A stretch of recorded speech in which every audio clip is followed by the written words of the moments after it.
इसको स्टडी करने से मुझे ये फायदा होगा कि उसका हल में आसानी से निकाल सकूंगा बेटा। तो तीसरा स्टेप हमारे पास है हाइपोथेसिस।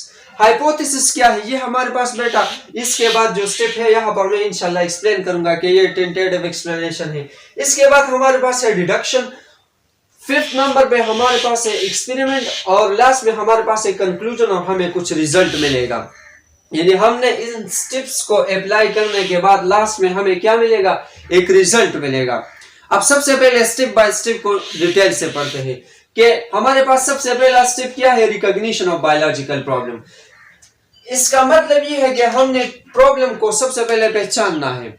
तो in this step you must recognise the biological problem. जो बायोलॉजिकल प्रॉब्लम होता है बेटा, बायोलॉजिकल प्रॉब्लम होता है, उसको हमने सबसे पहले क्या करना है? रिकॉग्नाइज करना है, यानी रिकॉग्नाइज द बायोलॉजिकल प्रॉब्लम। अब इसके बाद हमारे पास सेकंड स्टेप है, that is the observation and the previous research. Observation क्या है बेटा? After recognition of biological problem, यानी बायोलॉजिकल प्रॉब्लम को पहचानने से के बाद क्या करेंगे हम? बायोलॉजिस्ट मेड ऑब्जर्वेशन, ये ऑब्जर्वेशन करता है, ऑब्जर्वेशन बनाता है।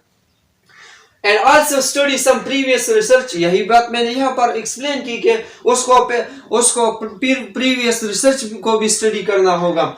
which can help you in finding the solution। ये प्रीवियस रिसर्च आपको इसी चीज में हेल्प देके कि आप इसको आसानी से इसका सोल्यूशन निकाल सकते हैं बेटा। He also studied some previous observation, और इसी प्रॉब्लम पे जो सबसे पहले किसी और साइंटिस्टों ने ऑब्जर्वेशन की हुई है उसको भी इन्होंने स्टडी करना है। इस प्रीवियस रिसर्च को स्टडी करने से या इस प्रीवियस ऑब्जर्वेशन को स्टडी करने से फायदा ये होगा कि हमें उसका सॉल्यूशन आसानी से मिल जाएगा बेटा। अब बायोलॉजिकल याद रखिए बेटा, ऑब्जर्वेशन में हम 5 सेंसेस यूज करते हैं। डेफिनेटली ये तो बच्चों वाली बात है कि हम ऑब्जर्वेशन 5 सेंसेस से करते हैं। अब 5 सेंसेस हमारे पास क्या है बेटा?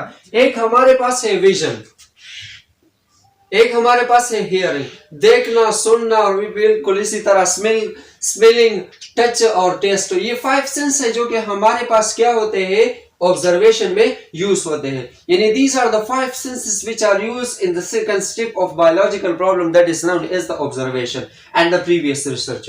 अब ऑब्जर्वेशन के हमारे पास फिर फर्दर 2 टाइप्स है। एक हमारे पास है क्वांटिटेटिव ऑब्जर्वेशन और दूसरा हमारे पास है क्वालिटेटिव ऑब्जर्वेशन। अब बेटा आपने फिजिक्स में पढ़ा होगा क्वांटिटी और क्वालिटी।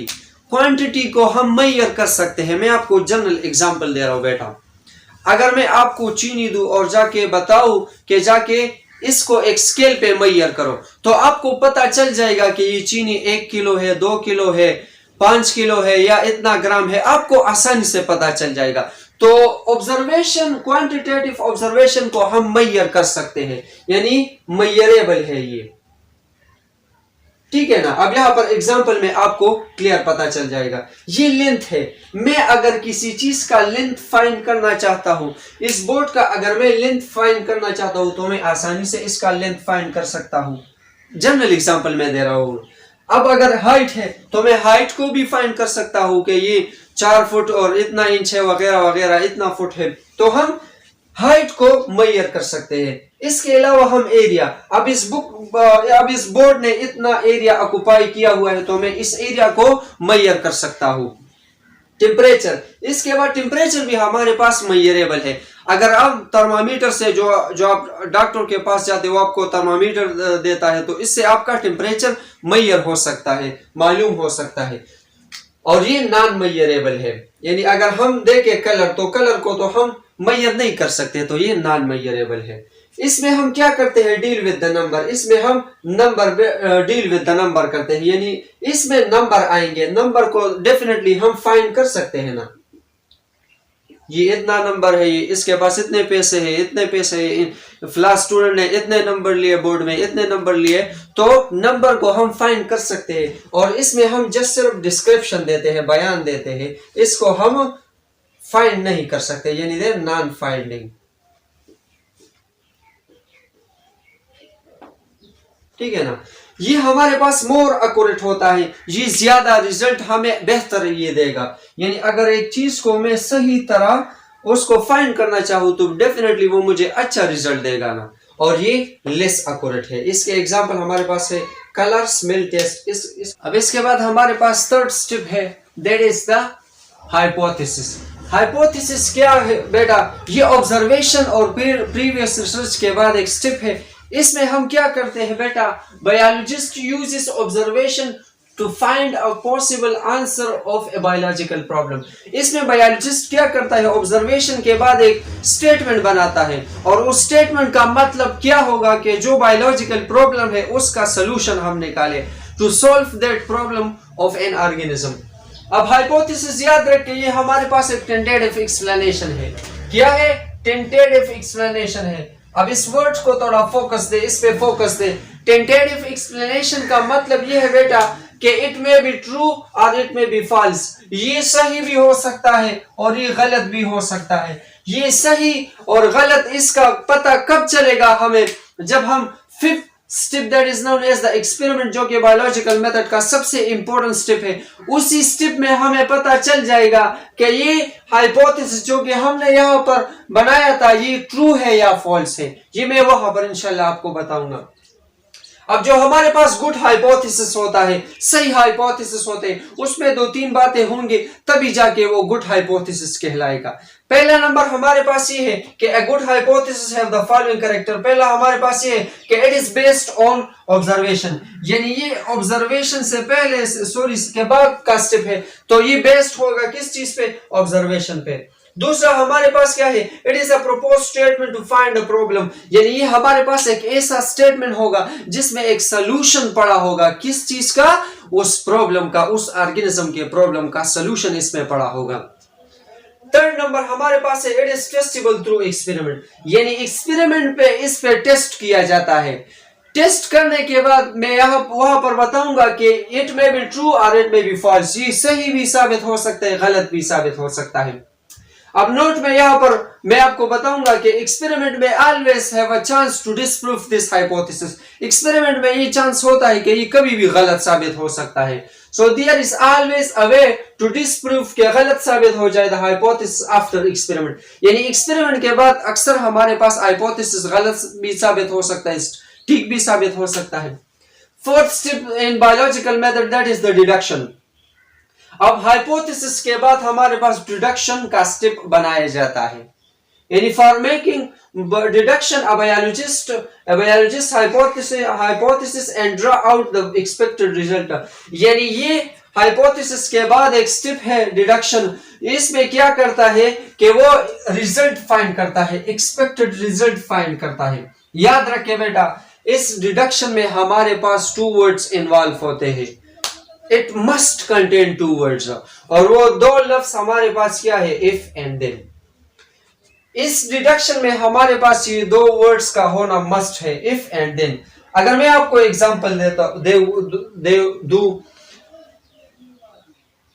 अगर मैं आपको एक एग्जांपल दूं जो आपके बुक में गिवन है बेटा, कि if all birds have wing, अगर सारे परिंदों के पर है, तो दिन में कह सकता हूं कि पिजन भी एक बर्ड है। क्यों? क्योंकि उसके भी पर है ना बेटा। इफ ऑल बर्ड्स, अगर सारे परिंदों के हैव विंग्स, उसके पर है, then pigeon is a bird, तो मैं कह सकता हूं कि पिजन, कबूतर भी एक बर्ड है। क्यों मैं कह सकता हूं? क्योंकि उसके भी पर है, ठीक है ना। तो इसमें हमारे पास ये 2 लफ्ज इन्वॉल्व हुए, इफ और then. If all birds have wings, then pigeon is a bird, ठीक है ना। लास्ट स्टेप हमारे पास है, दैट इज द एक्सपेरिमेंट। याद रखिए बेटा, इसमें 6-7 स्टेप्स इन्वॉल्व है बायोलॉजिकल मेथड में, लेकिन सबसे इंपॉर्टेंट स्टेप हमारे पास ये है, एक्सपेरिमेंट। यानी अगर आपसे कोई पूछे कि मुझे बताए कि बायोलॉजिकल मेथड का जो सबसे इंपॉर्टेंट स्टेप है वो क्या है, तो आपने आंसर देना है कि एक्सपेरिमेंट। यानी experiment is the most important steps of biology, is the most important step of biological problem. और उसमें क्या होता है बेटा, जो यहाँ पर हमने हाइपोथेसिस बनाया होता, उस हाइपोथेसिस पे एक्सपेरिमेंट किया जाता है। In this steps an experiment is performed on the hypothesis. उस एक्सपेरिमेंट के बाद हमें पता चलता है कि ये हाइपोथेसिस ट्रू है या फॉल्स है। ये हाइपोथेसिस या तो ट्रू होगा या फॉल्स होगा। याद रखिए बेटा, जो ट्रू हाइपोथेसिस होता है